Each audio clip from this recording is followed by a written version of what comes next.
Broadcast Signal Intrusion is a new film that is based on something crazy that happened in the 1980s here in Chicagoland. Harry Shum Jr. is the star of the film. He's also going to be in Chicago on Thursday for the Chicago International Film Festival and the screening of the film. First of all, let's talk a little bit about the inspiration for this movie. And did you come to Chicago to do your research? Yes. So this incident that happened in the 80s in Chicago. If people were watching TV around that time in the local stations, whether you're watching one of the baseball games or news, basically the signal got hijacked, and this Max Headroom incident happened where the guy dressed as the Max Headroom mask was just saying incoherent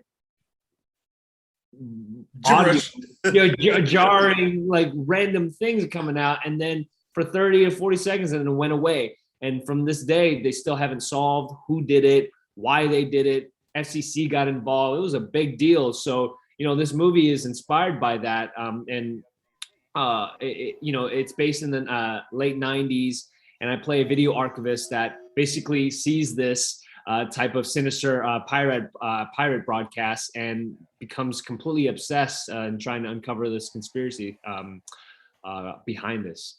Now let's talk a little bit about the rabbit hole, because I think that's one of the main, focuses of the film, which I think so many people can relate to in 2021. Talk to a little bit about that whole process of going down that rabbit hole, especially, what it means, like, for you and what you did, like, especially in your research for this film.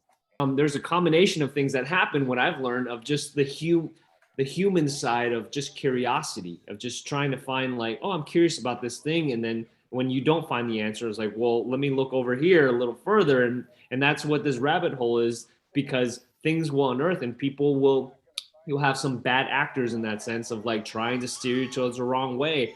Or even the good actors might do it unintentionally, steer you towards the wrong way. So you kind of start finding all this information you don't know what to do with, and you want to find a conclusion. You want to have an answer. And that is the obsession, because when you don't is when you can't stop. And I found that to be so fascinating. Going down with our Jacob Gentry, who's our brilliant director, just really understood that, and also wanted to really find a character that would explore, especially with something like this that, from this day, from the 1980s, still hasn't been solved. Some of the top people who are investigators are working on it. Forums have been built, and Reddit, I know it started in, I think in the early 2000s. But even they're still talking about it now. So it's really incredible to see what this, it's the snowball effect that happens when you don't know the answer to something. Do you have any favorite movies that spooked you as a kid or as growing up? Oh, definitely.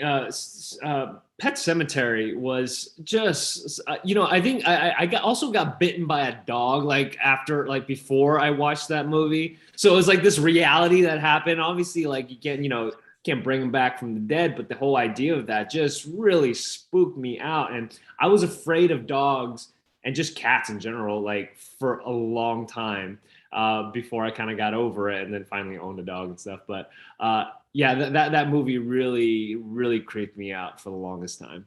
Yeah, I think especially, Pet Sematary and It. Those were the two movies for me. Oh my God. Yeah. And Candyman. Yeah.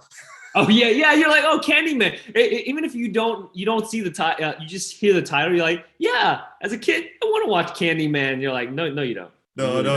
Oh, exactly. Now let's talk a little bit about your research, because you archive videos in the film, especially, a lot of TV jobs. I mean, there's a few glamorous jobs as far as like being in the window, and seeing all the fans and working with the celebrities, but most of the jobs are behind the scenes, kind of in your own little dark area where it's easy to go down a rabbit hole. Did you come to Chicago to do that research, or did you have somebody that kind of showed you what that job was all about?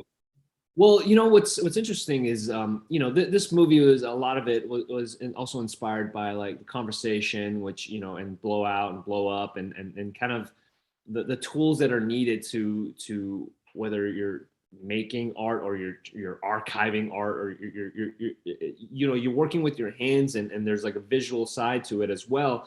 And working with Jacob Gentry, what was cool is it was interesting what he told me, because there's moments in the film where you're it's almost this like machine porn in a way. Like, you know, you're looking at this stuff in a way that feels nostalgic, but also there's a sexiness to it in the way that it's shot.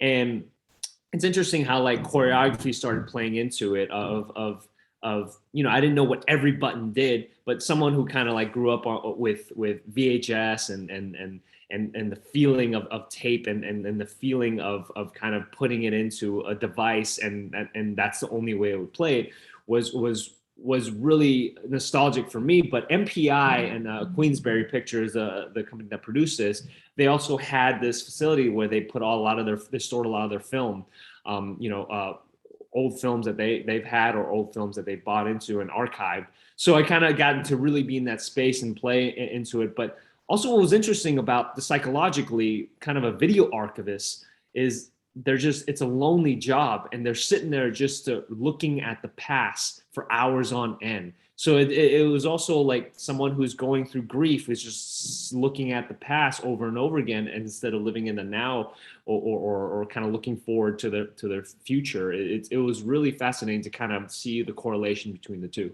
Oh, exactly. I mean, then we can explain to some of the younger folks out there what the beta machine, a payphone, landline, all these different things that, you know, they have to realize all the struggles that we had to go through. I do want to talk a little bit about Chris Sullivan, who's also in the film too, star of This Is Us. Did he talk a little bit about what this final season of that show it means to fans as kind of wrapping up that series? Just he's been such a big part of that show.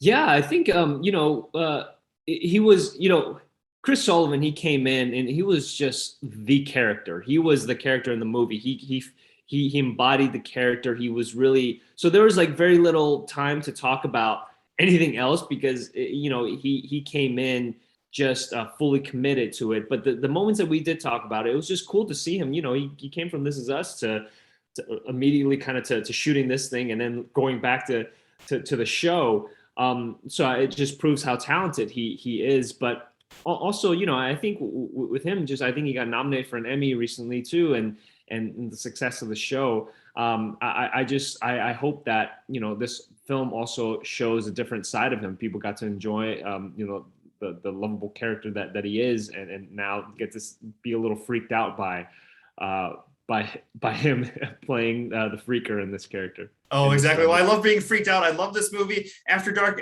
part of the Chicago International Film Festival this Thursday, October 14th, 9:30 p.m. You're going to be in Chicago taking questions. Yeah. We're going to screen the film. So definitely, if you're in the Halloween spirit, this is definitely the movie you want to go ahead and check out. Harry, thank you so much for your time today. Thanks, Rudy. Appreciate you. Thank you.